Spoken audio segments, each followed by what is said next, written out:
I'm coming into land. All right. Yes, clear on runway 4. Okay. Are you talking to Tracy now? Yeah, right. Roger. Good morning, good afternoon, and good day. Welcome to another edition of the Digital Download, Which is the longest running weekly business talk show on LinkedIn Live. Today, we're talking about understanding productivity. We'll have a special guest, John Munn, who we'll bring on in just a moment to help guide us. John says people misunderstand productivity. It's not about cramming more in, but making sure you do the right things. We'll talk to John about those right things and where we can start. But before we bring John on, let's go around and introduce everyone. While we're doing that, why don't you in the audience reach out to a friend, ping them, and have them join us? We strive to make the digital download an interactive experience. Audience participation is highly encouraged. So, introductions. Adam, would you kick us off, please? I'd love to. I'm Adam Gray. I'm co-founder of DLA Ignite. I'm Tim's business partner, and I'm delighted to be here talking all things digital and modern work and all that stuff that we talk about. Excellent. Thank you. Alex. Good afternoon, all. Alex Abbott, founder of Sapiro, and looking forward to today's discussion because I think I too can be more productive.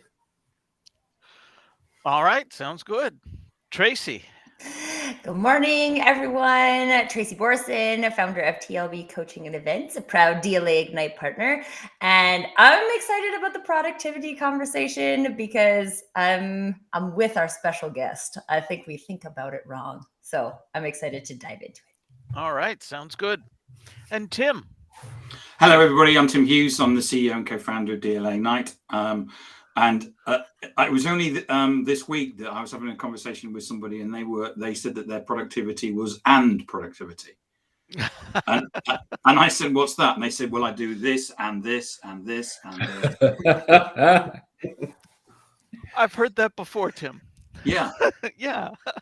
Excellent. Thank you. And myself, I am Rob Durant, founder of Flywheel Results, and I am a proud DLA Ignite partner. All right. So thanks for that. As I said, this week on the Digital Download, we'll speak with John Munn, time optimization expert, business coach, and consultant.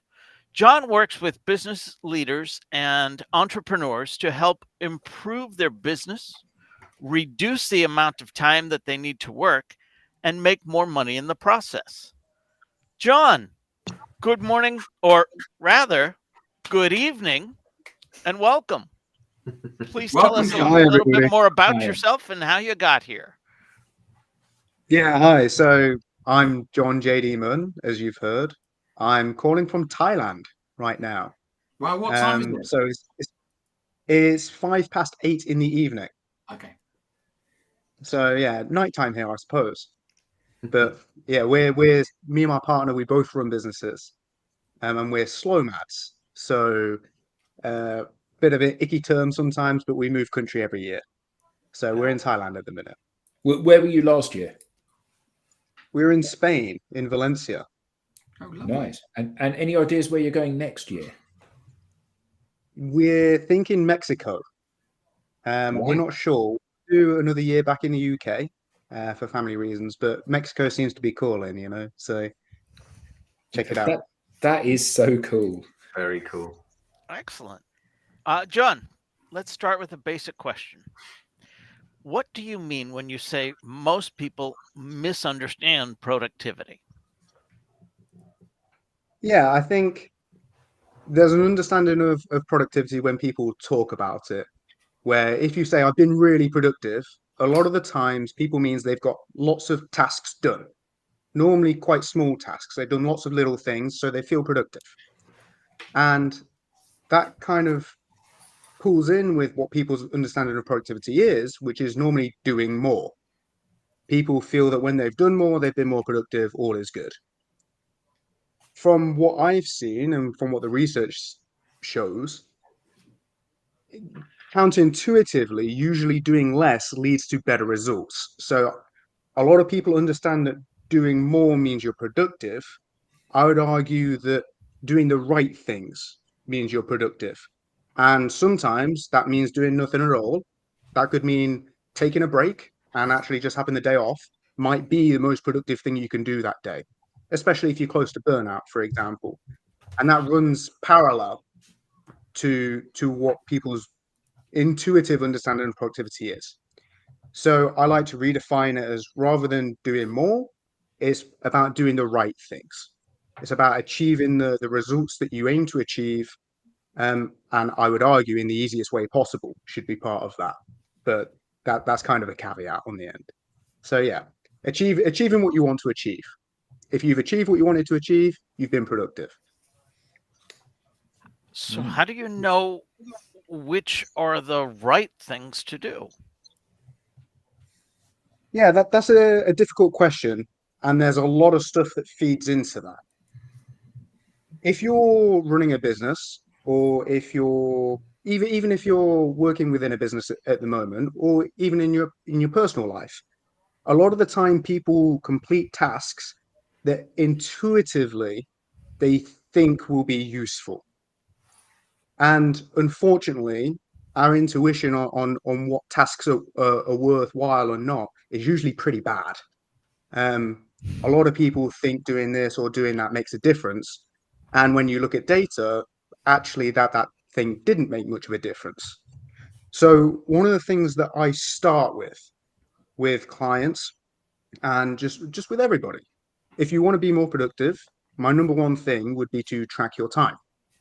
So have a look, see what you've spent your time doing, both personal and professional, over the last week. And then have a look through those things and say, okay, which ones of these things made the biggest difference? So from a personal standpoint, which of these things made me happiest, or which of these things made me develop personally? And from a business standpoint, which of the tasks that I completed, which one of those moved my business forward the most, or was most likely to move my business forward?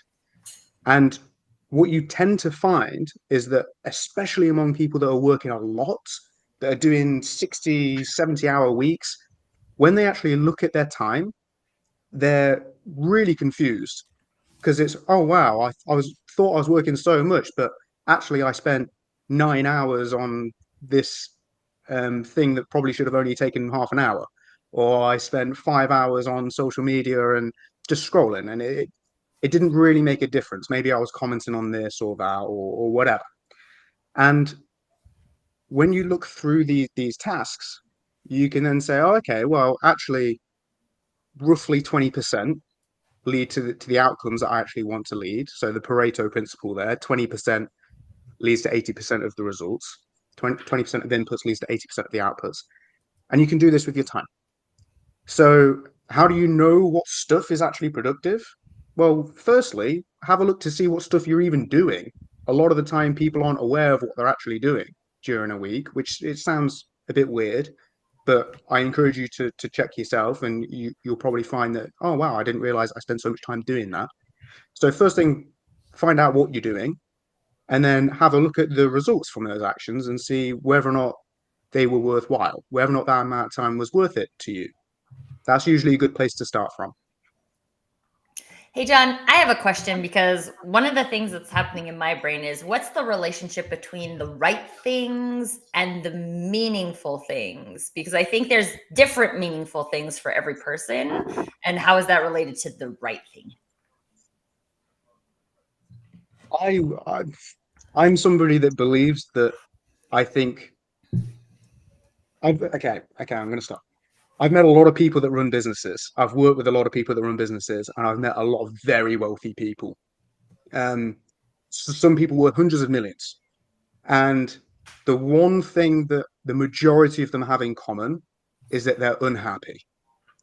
And for me, that blew my mind because I come from a place where I always wanted to make so much money because I thought it'd make me happy.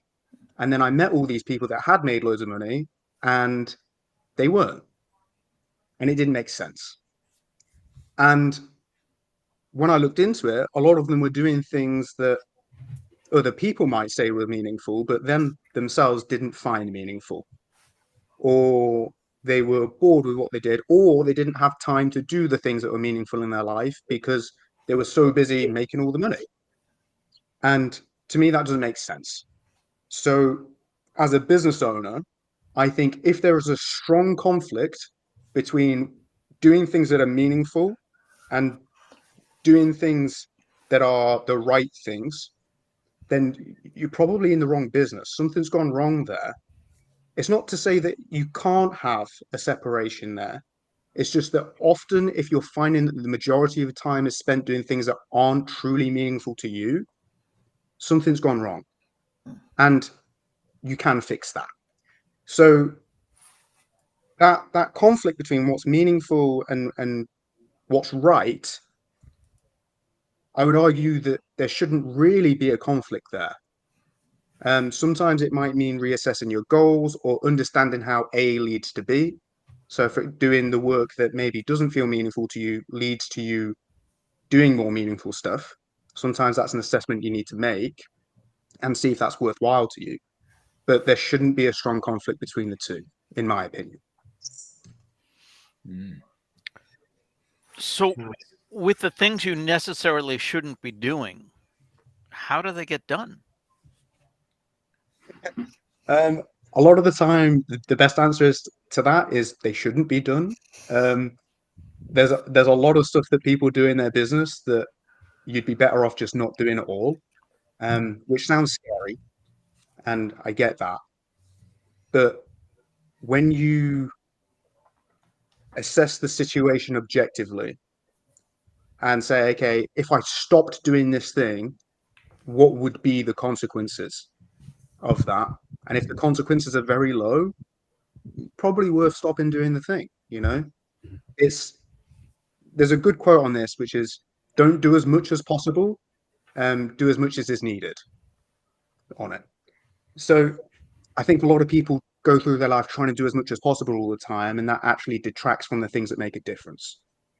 So if you reduce the number of stuff that you do and just focus on the things that make a real difference, you might end up doing a decent amount of stuff. But those things actually make a difference. But if you want the thing, you have to do the thing, right, Tracy? Well, sorry, John, an inside joke there. This is something I said, and we keep coming back to it. And I think in that phrase, to me, one, if you want the thing, what is the thing? Have good clarity on what that thing is and whether or not it's a thing you actually want instead of a thing that other people say you should have. And two, do the thing is taking action on doing things. So I don't think we're having a conversation today about like, let's do nothing. And that's the new definition of productivity. It's more about like, what are the things that contribute and what are the things that don't? And I love what you said, John, about there's some things that just don't need to be done.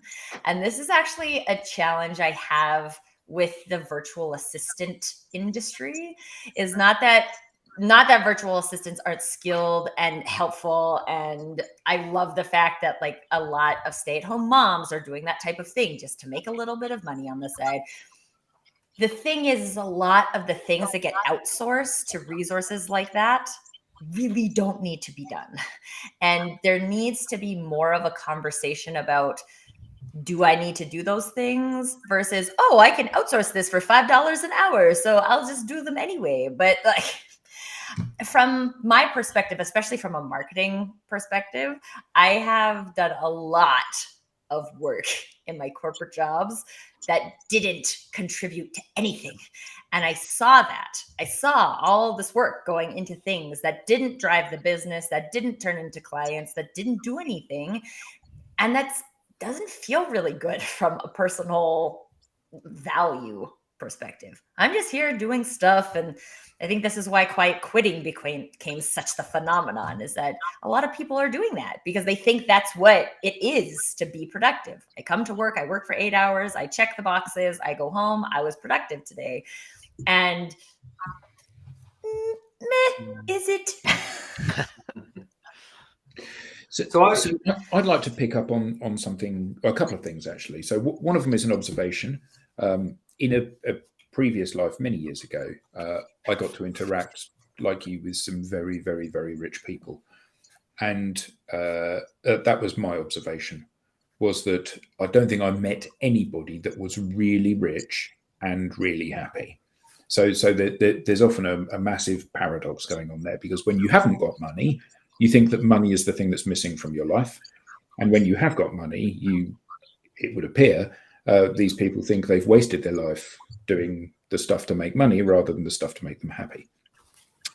But my question was a pragmatic one, which is, you said, look at what it is that you're doing during the course of the week.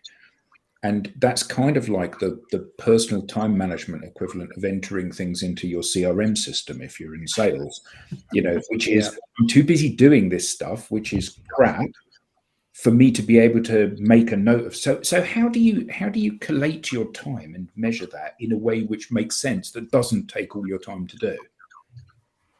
Yeah, I use a free tool called Toggle. It's totally free. You can use it. There's a browser extension, there's an app, there's a website for it, whatever. Just when you start doing a task, like I've got the little browser extension now just in the corner of my window. When you start doing a task, you just click it and you click play and it starts tracking it. And you can tag what task you're doing, you can categorize it, you can type a little memo like, oh, I was doing this for whatever. I found that's really quick and really useful, really easy. Different people have different tools that they prefer. One of my clients uses one called Freedom. I've got another client that just does a tally chart. It just has a piece of paper, and when they've spent half an hour on a task, they just do a little tally line. And it's useful to track your time. It takes work the first week because you're not used to the tool. Yeah. So there is a bit of a hump to get over with that. But it is by far the highest return on investment activity that I've seen anybody do. Because when they know how they're spending their time, they can start cutting things out that don't make sense, and they can start doubling down on the things that do. And just that alone makes that extra little bit of time that you spend during the week worth it. And what I find for clients that find it difficult to motivate themselves to track their time is, one of the things that we've done there is you track in sprints. So you might track for a week or 2 weeks and see what it is as a snapshot, and then implement. And normally, even after just like a working week, 5 days worth of time of tracking, you've got so many insights from that alone. There's normally 1, 2, 3 months worth of work in order to change things, to implement the improvements. And then you do that, and then you move to the next thing. And it's something that we've seen throughout. And I totally agree with there's bloat when you hire freelancers sometimes, especially like VAs. A lot of people just give them the tasks. And it's bad for those people as well. They're not motivated to do the work that they know doesn't mean anything. You're just creating more unhappiness in the world, like, why would we do that? And it's not productive for you. It doesn't help you. You're just paying somebody to do stuff, like, what's the point? And it's a lot of the time people have a hire first mentality with it. So I've got a problem. I need help because I'm really busy. What am I going to do? Oh, I'll hire somebody because that spreads the load. And what you end up is, you're busy because your system is broken. Your system doesn't work. And that is the problem. Hiring somebody else into that system does not fix the problem. It just expands it, because now you've got another layer of complexity. You've got somebody else you need to deal with within the system. And in the short term, it might have spread the load a little bit, but it's added much more complexity into your system than you think, to the point where it makes it more difficult to solve the problem. So with all my clients, when we've got this issue, it's you need to run through the list of first you eliminate everything that you can out of the system, then you simplify the system and systematize it as much as possible, then you automate things, and then you delegate. And usually by the time that people get to that stage where they can delegate, there isn't any need to delegate, because they've got rid of all the stuff or they've automated it, and there's no need to do any of the delegation. If there is still needs to do delegation, cool. Now you've got all the stuff, you know how the system works, so it's really easy to bring that person on board so that they can be a rock star, so they can do a better job within that. So it's a balance between the two things, really. But yeah, for the first week, when you first start tracking, it can be a bit difficult. There are definitely ways to make it easier, and I recommend Toggle. I've got a resource on my website as well that helps you set that up, all that kind of stuff. But yeah, that maybe half an hour to an hour that it's going to take you in the week in order to track those things, totally worth it. Excellent. On Along the those subject lines, of which, we subject of which, what is your website? Just so everyone that's watching can find you. Yeah, it's just johnjdmunn.com. Cool. Excellent. So yeah, my name on here, just that.com. We have some great comments that have come through. We have from Manuel Cabo: the right things to do are the things that you're strongest at. Letting go and delegating is a difficult task, but it's also something we need to master. We've heard from William. Good to hear from you again, William. Never heard of him. Never heard of him. Urgent versus important in 2 quadrants of the Eisenhower matrix. And Dr. Grant, nice to hear from you again. Money cannot replace purpose and meaning. Andrew always reminding us, just do the thing. That's the show's motto. Susan Castelli, doing quality, not quantity. And I wanted to wrap up with this statement here from Ahmed. Is there a different meaning of productivity in terms of economic and biology? John, any thoughts on that? My first thought is that I've never had that question before, so that's a new one for me. I suppose there is. It depends what economic theory you're ascribing to and at what point in history you're talking with, I suppose. Capitalism as it stands is kind of, I would say, more in line with the biological approach where more is better. But I do think that model is shifting a little bit. From a biological perspective, you can argue that more is better, like you breed more and you spread your genes more and things. But also from a biological perspective, they also appreciate quality over quantity.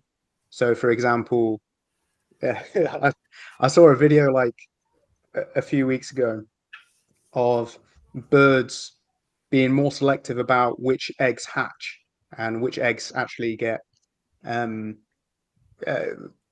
ability to go to adulthood. So that was interesting, where they were selecting which eggs they thought were better, and so reducing their own workload, I suppose, eliminating tasks, fewer mouths to feed, but stronger ones within the bunch. So I suppose from a productivity perspective, biology and economics both appreciate the quality element there. But there is a balance between the two. Sometimes you just need to knuckle down and do the job, but make sure it's the right job. Make sure it's a job that makes a difference. What? So this might be aligned to what Adam was saying earlier, but if you're in a company and you perhaps don't have the freedom to be able to choose what you're doing, but you do know the things that are meaningful to you as an individual, which may not be as valuable to the organization, what advice do you give someone that's perhaps stuck in a hamster wheel, having to do tasks that are not necessarily meaningful to them, but they have to do them? Yeah, that's a very difficult position. I work with entrepreneurs. I work with the business owners all the time. So I have limited experience with the employee side of things, apart from enacting policies from a business owner's perspective. So, for example, when I work with a business owner, I reduce their working week, usually from 60 hours to 20 hours a week. But then they've seen the value of that for them, and that the productivity hasn't dropped, it's actually increased. And I say, well, why are you making your employees work 40, 50, 60 hours a week? And it's when they've seen it work for them, then they change it for their employees as well. If you're in a position where you're in a company and you have limited control over this side of things, it really depends whether or not you have a capacity to work remotely or to influence the situation at the organization. I would usually speak to the manager and say, hey, if I can deliver the same results or better, give me a 2-week trial or something. I'll deliver the same results or better, but for less time. Is it worth a shot? And actually, you can pay me less because of this or whatever. Like, speak to your manager and see what you can do about it, and trial it. Otherwise, from the meaningful perspective, I would say outside work, but I know that isn't always possible. If your boss is mandating that you're working 8-9 hours a day, then you've got an hour commute each side, you're going to be tired. You've got other stuff going on. So finding that meaning outside work, such as by volunteering or finding another company, is difficult. But usually, from what I know about working in businesses, one of the primary drivers of whether you're going to be successful or not is having a good boss. And I think a good boss, if you approach them well, would be open to the experiment of saying, yeah, let's try this. If you can deliver the same results but for less time, or being flexi work type thing, then you can go forward with that. But I work with entrepreneurs.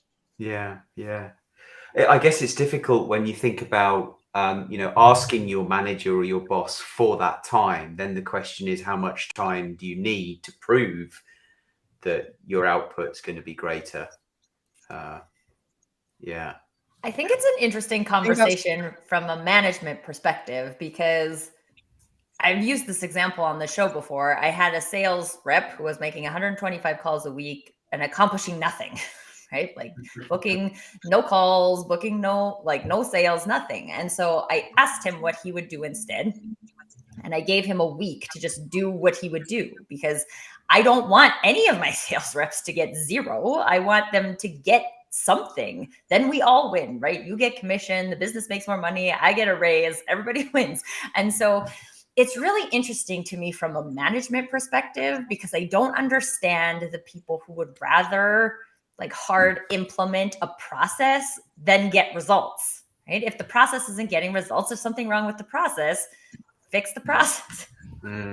It seems simple, but there's still a lot, especially in sales, where people are like, work the process.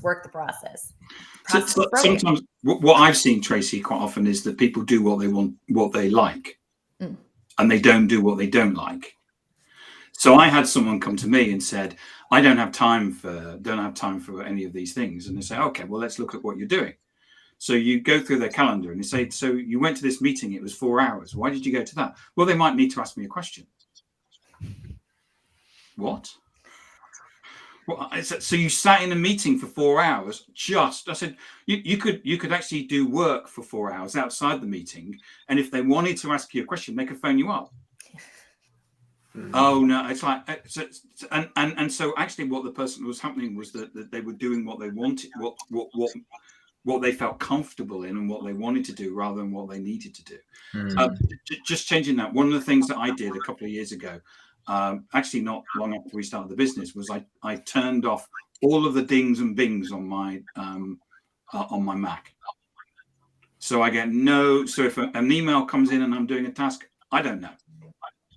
And I basically, Adam knows this because he can see my calendar. So I time block my, so I will be doing something, and I'll block out 2 hours or whatever it is, but I have no dings on my, and the same with my phone, no dings at all. If you phone me, I probably won't even know because I'm doing something else. So back to what you said before though, Tim, here's a question for you, John.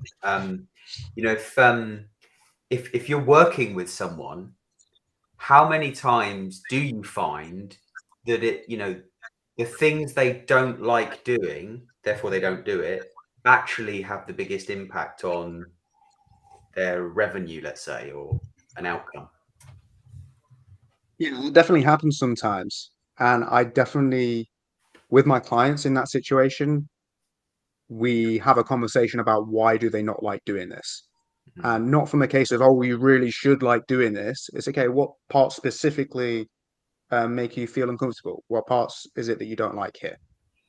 And then there's a further conversation to be had. Okay, can we adapt this so that you'd like it more? Or can we change it? Or can we do it some other way? I think from what I've seen, a lot of the time, people don't like doing things that they feel they're not very good at. And people tend to think that their skills exist in a very binary way. Like, I'm good at sales or I'm bad at sales. I'm good at social media or I'm bad at social media or whatever. And I think it's valuable to remind people that your skills exist on a continuum. It's more like a scale, like, oh, okay, maybe you're down here at the minute, but you're only down here because you don't do it, but because you don't do it, you don't like it. And so there are ways of making it more enjoyable, and different people have different strengths. And I saw one of the comments, which was about investing more in your own strengths. And I strongly believe that in order to go from being rubbish at something to being even mediocre is a lot more work than going from being okay, like mediocre, good-ish, to being very good. So one of the things is, okay, what thing are you good at?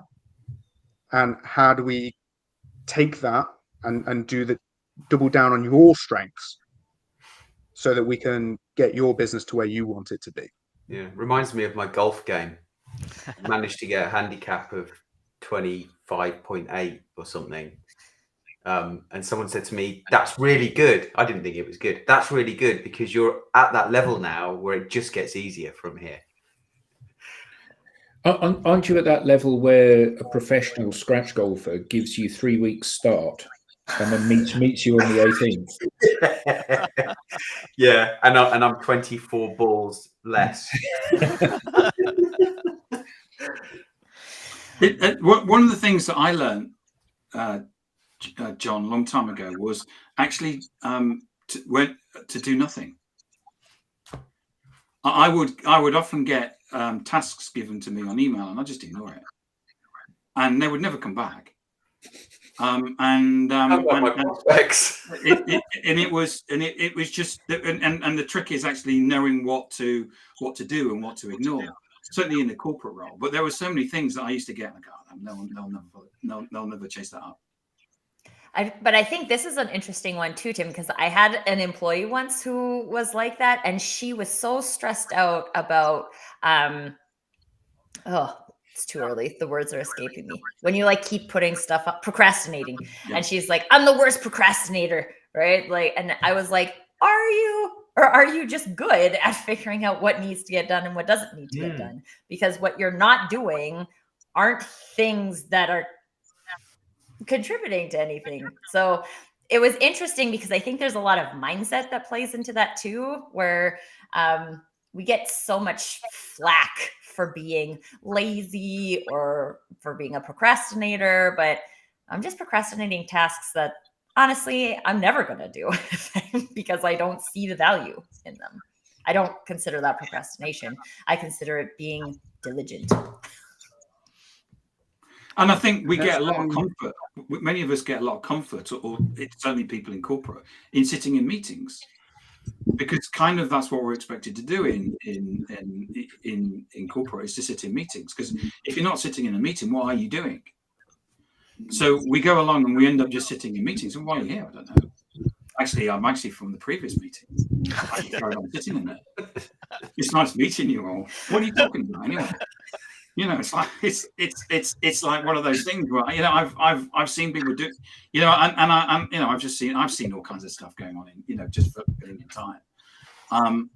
And yeah, so yeah, meetings are comfortable.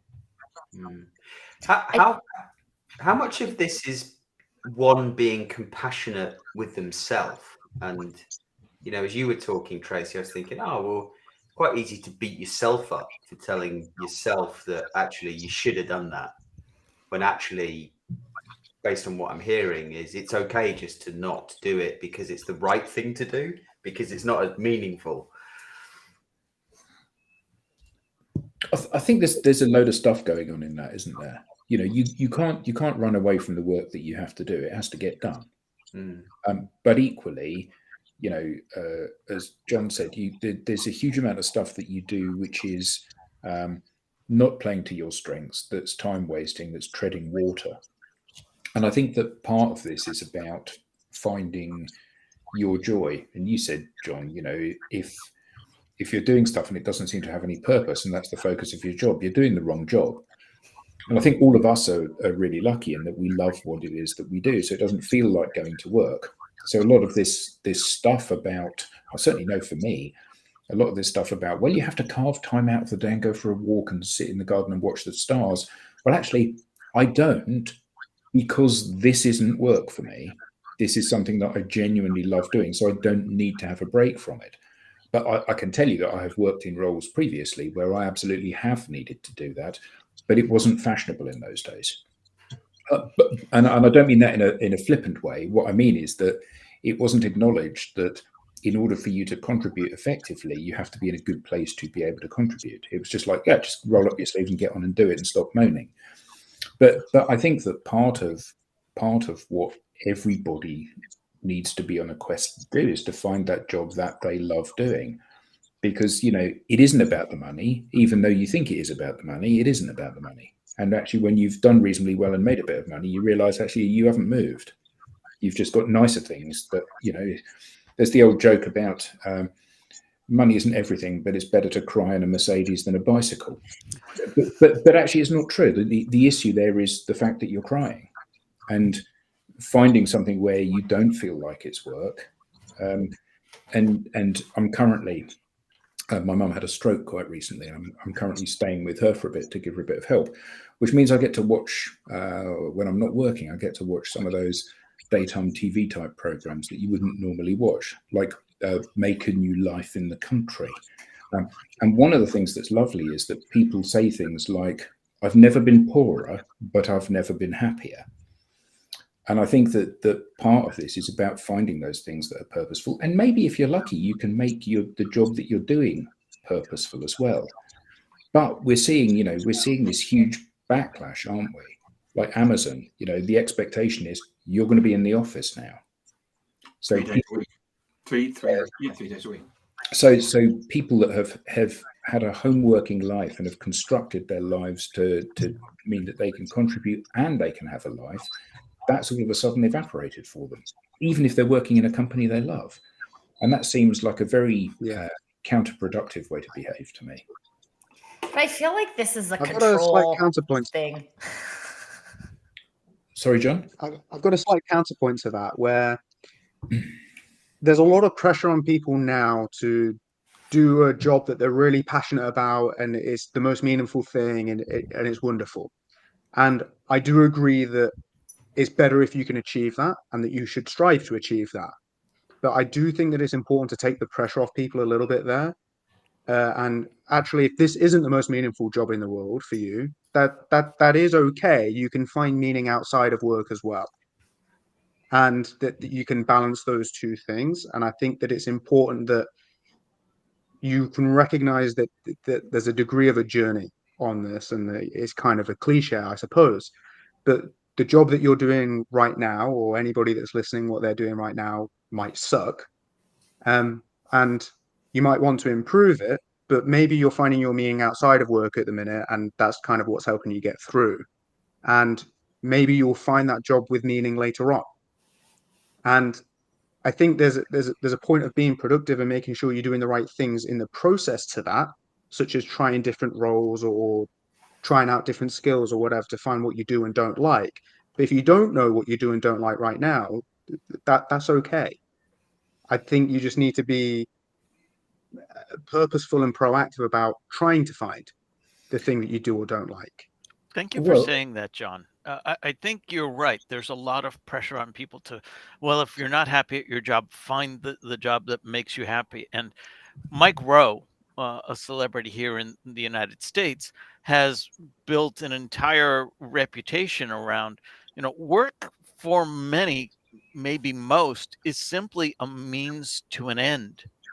His show Dirty Jobs talks about how people are doing some things that you would never want to do, but they're some of the happiest people on earth because it allows them to live the life they want outside of that job. So there's meaning in work for many of us, but if there isn't, that's okay too, provided you find meaning outside of that. Well, yeah, I think that's true. But I think that the other thing to bear in mind is that your job that gives you meaning and you're passionate about doesn't have to be a job to change the world. You can be somebody that cuts the edges of the path on the way up to the main building. And if you love it, if you do it, and then you turn around and look at what you've done and go, wow, that's fantastic, I've done that. Then that's brilliant. And it doesn't make it any less of a job than somebody that's trying to put people on the moon. And I think that often there is this kind of expectation that the right thing will present itself to you, and it won't for many people. It's a quest. Yeah. And you don't know what you want to do, but what you do know is you don't want to do what you're currently doing. And that's something that you can change. Sure. Go and be a barista in Starbucks. Not that it's bad, but if you do it and you love it, you get to meet loads of people. And one of those people might say to you, you're really good at this, Rob. You're wasted here. Why don't you come and work with me? And actually, it's creating those opportunities. Actually, Seth Godin's post today was very much like that. He said something along the lines of, if you're a poet, write poetry. That might not be how you're earning income, but if you see yourself as this, find more ways to do this. And while that's outside the scope of being productive at work, it might just be the panacea that you need. Yeah, and I think this is like my experience, right? I left my corporate VP of marketing job, and in my brain, I was like, I would rather go be a barista at Starbucks, because at least I get to talk to people. I get to make something that's meaningful. I get to see what I did and like give it to a person, which is something I didn't get in my job. And I think there's a lot of, again, like societal shoulds, like these are respectable jobs and these are not respectable jobs. But I think there's anything where you can, like, to some degree, do it your way. Right? I think that's where a lot of productivity lives. And when I think about when I have been productive in my jobs and when I have not been productive in my jobs, it has more so been tied to not the specific tasks, not the specific company, but more so like how much space did I have to do it my way? How much confidence did I have from my leadership to do it my way? And how much coaching did I have versus like, this is the thing you have to do? Because I don't know if I've shared this before. I worked in a call center once, back when like 411, where you call in and get a phone number for things. And there was this gentleman who called in and he sounded quite elderly and he just like wanted to talk. And so I was like, I can't not. That would just be rude to not talk to this guy. Canadian. And then I got, yeah, Canadian. And then I got in trouble because on a call center, your call time has to be as short as possible. And after 3 shifts, I was like, no, this is not the job for me because I can't do that. Some people can do that. I can't do it. And so I had to go, and which is why a Starbucks barista would be much better suited for me because I can talk to people and I can do that type of thing. But you missed your opportunity, Tracy. What you should have done is you should have connected people to the places they needed to be, not the people they wanted to speak to. So when someone was phoning up for something, you say, I hear what you say, but actually here's the guy you want to talk to. Because you could have made a massive difference in the world. I see a Monty Python skit in that somehow. But you know, joking aside, I think that kind of oblique thinking, obviously not that, but oblique thinking is really important, and being open to these things. You know, so all of us have the opportunity to interact with lots of people in our daily life, and I think that one of the things that we need to do is to always be putting our best foot forward, because the next person you meet could be your next life partner, or your next well, I won't be your next life partner because you wouldn't be alone, would you? But your next partner, or your next employer, or your next business opportunity, or your next adventure. And I think that so often people have got their head down, which circles back to what you said at the beginning, John. It's not about just cramming more and more in to be productive. It's about having the space to lift your head to actually see what's going on out there. And it's the squandering of those opportunities that is the biggest shame for people, I think. John, I wanted to take this in a little bit of a different direction. You and I talked prior to this, and I asked you a question, and I'm going to ask it again now. You've shared with us some great techniques, and others in the panel have shared some as well. Why would I need a coach for this? You said you coach business leaders. You've given us all of the answers. Why can't I just do this on my own? Yeah, good question. I think to an extent you probably can do this on your own, and that's okay. It probably take you longer and it might be a bit more difficult, but it doesn't mean that you can't do it. There might be answers there. I'd say if you are going to try and go that route, the one thing you absolutely must have is an objective point of view. So you must be able to find somebody that can provide an objective point of view to you. So some of the questions that we've had earlier is, when you're there, it's very difficult to see the woods through the trees with stuff.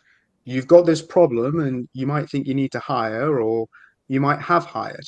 So for example, Tracy said when you hire freelancers and VAs, you outsource the problem, because to you in that moment, hiring somebody in is the best option. And it's very difficult to see that other options exist. And it's very difficult to question yourself about that, because it seems like such an obvious step. You need somebody that you trust, that is genuinely objective. So somebody that doesn't have a strong emotional tie into your personal life. Somebody that can say, okay, why are you doing this? Is this right or is this wrong? And ideally, that objective person has some kind of expertise or some kind of knowledge with making these kinds of changes, so that they can say, oh, well, have you thought about doing this? And it might be something that is counterintuitive. And a lot of the time, the most productive things you can do are counterintuitive. A lot of the times people think they go down the path that seems really obvious, and they end up doing the same things as everybody else. And because they're doing the same stuff as everybody else, they're only ever going to be mediocre at best, because they're just doing the same as everyone else. And it's difficult unless you've got that objective point of view, especially an objective point of view from somebody that knows what they're on about. It's very difficult for you to see the other options that are available to you, and to analyze which one might work better for you. So while you can do this on your own, you can make changes. The internet's got pretty much all of humanity's knowledge available on there, but you need to know what things to look for and not look for, and you need to know which things to ignore as well, because there are a lot of people out there that are giving advice which is rubbish, and a lot of the times the advice might not apply to you. So a lot of business advice out there is applicable to big businesses, and it doesn't really work for a small business. Or a lot of the time it's stuff that worked maybe 5 years ago or before that doesn't really work now. And it's difficult to know what are the right things and the wrong things to look at. And you have to go through a lot of trial and error to get there. So you can do it on your own, just more difficult. What are the kinds of things I should look for in a coach then? I mean, for example, if I'm running a dry cleaning business, should I look for somebody with domain expertise in dry cleaning? Their middle letters are JD. Is that what you need to be looking for? Fair enough. Yeah. it depends what you need a coach for. It depends what you need a coach and a consultant for. If you're looking for things that are very dry cleaning specific, then yeah, you probably do need somebody that's got dry cleaning experience. But the thing that I've helped people from all kinds of different businesses. I've actually worked with a dry cleaner and in cleaning companies and IFAs and people that sell coconut wholesale products and all sorts of stuff. And the thing that I've noticed is that the fundamentals of business are the same across pretty much every business. That the way that business works is pretty much the same regardless of what business you're in. And things that go above that, getting the fundamentals right, it's a bit like most things in life. If you're doing the fundamentals properly and you're doing them really well, you're going to go a very long way. But a lot of people let a lot of the fundamentals slip. So sometimes, yeah, you need to get some advice from somebody that's within your industry. And a lot of the time you can get that just from interacting with people in your industry on LinkedIn or networking meetings or whatever.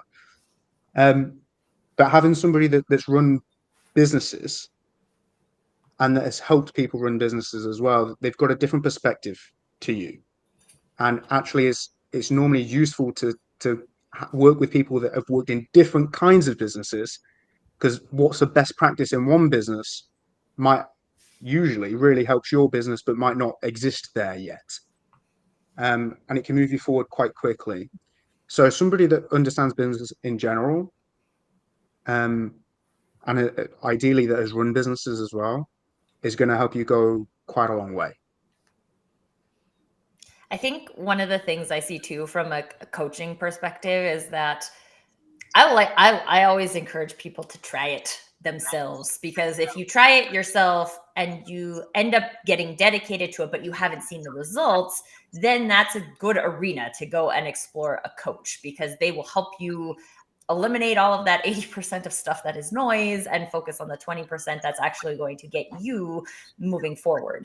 And it's just something I always talk about from a marketing perspective too, is this isn't about like convincing people you should get a productivity coach. It's for people who look at their days and be like, I don't want to work 60 hours a day.